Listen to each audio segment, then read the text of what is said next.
24 hours healthy lifestyle চ্যালেঞ্জের জন্য আমি নিয়ে নিয়েছিলাম প্রথমেই একটা গরম গরম চা, তারপরে হালকা মুড়ি নিয়েছিলাম। মুড়ি খাওয়ার পরে আমি দুটো কাঁঠালি কলাকে কাট করে নিয়েছিলাম, যেটা আমি মিডল টাইমে খেয়েছিলাম। তারপরে আমি ভেবেছিলাম যে চলো আজকে রোববার একটুখানি সেভিং করে নিই। দেন আমি নখ কাট করেছিলাম। তারপরে শুরু করে দিয়েছিলাম ফলগুলোকে নিয়ে কাটাকুটি করা, কারণ ফল কাটিং করতে যে কত সময় লাগে ভাই রে ভাই। এর মধ্যেই বোনের যেহেতু কালকে আবার আঁকার পরীক্ষা ছিল, বোনকে একটু ড্রয়িংয়ে দেখিয়ে দিয়েছিলাম যে কালার মিক্সিং কীভাবে করে। আর আমি কালার মিক্সিং করতে খুব ভালো পারতাম ছোটোবেলায়। আর দেখুন আমার লুকটা, এটা একদম ন্যাচারাল ওয়েতে করা। তো কেমন লাগছে অবশ্যই জানাবেন।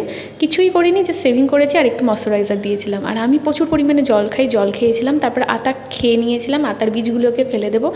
এরপরে আমি বেদানা কাট করব, যেটা করতে আমার মোটামুটি 1 ঘন্টা সময় গেছে। দুটো বেদানাকে কাট করে সেখান থেকে ছোট ছোট করে বার করতে। আর এর মাঝখানে মা বলেছিল একটু ভাত খেয়ে নিতে, তাই আমি দেশি ঘি দিয়ে একটু ভাত আর গোল গোল আলু ভাজা, যেটা কালো তিল দিয়ে করা ছিল, সেটাও খেয়ে নিয়েছিলাম। এরপর আমি ওয়াশিং মেশিন থেকে সব জামা কাপড় বের করে ছাদে গেছিলাম। ও হ্যাঁ, আমি তো সকালে মেডিটেশনও করেছিলাম, যেটা আমার বলাই হয়নি। দুপুরের জন্য ফ্রুট স্যালাড বানিয়েছিলাম, আর খুব সুন্দরভাবে আমি সাজিয়ে ফেলেছিলাম আমার প্লেটটাকে, যেটা আমি একা না, মা বাবা বোন সবাই মিলেই খাবো।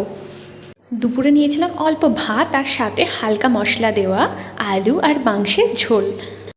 লাঞ্চ শেষ করার ঠিক আধ ঘন্টা পর আমি ফল খেয়েছিলাম। ফল খেয়ে আবার ওপরে গেছিলাম ছাদে। অনেক দিন পর ছাদে উঠে আমার ভীষণ ভালো লেগেছিলো।